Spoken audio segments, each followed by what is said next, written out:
Barua kwa KD.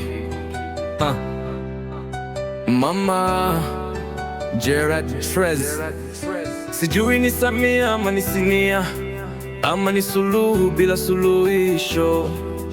Idi mama, wewe ndo tunda mbaya po Tanzania. Iyo kiti ya marehemu Magufuli najua unaifurahia sana kuikalia, sababu najua ukuchaguliwa. Wewe ndo uje utuite wa Kenya viumbe, ni kama wewe ndo bahari ya Tandale bila samaki ndani yake. Usitukane mamba kabla hujaivuka mto. Tutakwambia ukweli, iyo kiti umekalia ni ya marehemu Magufuli. Sasa usijipe moyo kwa kura sio yako, wewe ni assistant tu, sababu mwenyeji hayuko, ameondoka zake kwenda kuzungumza na Independent Electoral Boundaries Commission, ndio Tanzania ipate president mwenye roho safi kama yake. Kwa hivyo Idi mama, kumbuka sio wa Tanzania wote nakupenda. We sio mama wala baba, wewe ni kiumbe, tena kiumbe roho mbaya hata kuliko mamba.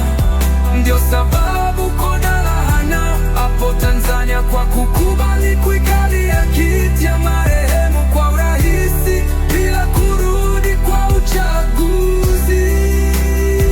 Kumbuka tukupendi na Tanzania wakupendi. Wewe sio mama wala baba, wewe ni kiumbe, tena kiumbe roho mbaya hata kuliko mamba.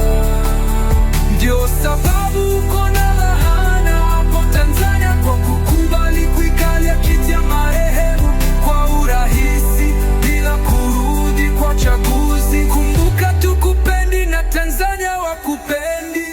Ulitukosea kwa kutuita si wa Kenya ni viumbe, kwani Tanzania siku hizi unawafananisha kama ng'ombe. Ndio tuite viumbe, naonekana ulikuwa na chuki na Wakenya, na hiyo chuki sio ya juzi, ni kitu ulizaliwa nayo. Sijui ni Samia, msamiati ama Idi mama, sikwambi urudi kwako ujite mkutano juu ya Wakenya na kulazimisha, na ukita utakesha juu sisi kama Wenya kila siku tutakubebesha, ndo uko umekuchapa kwa mtoto wa jirani kama mama yake bado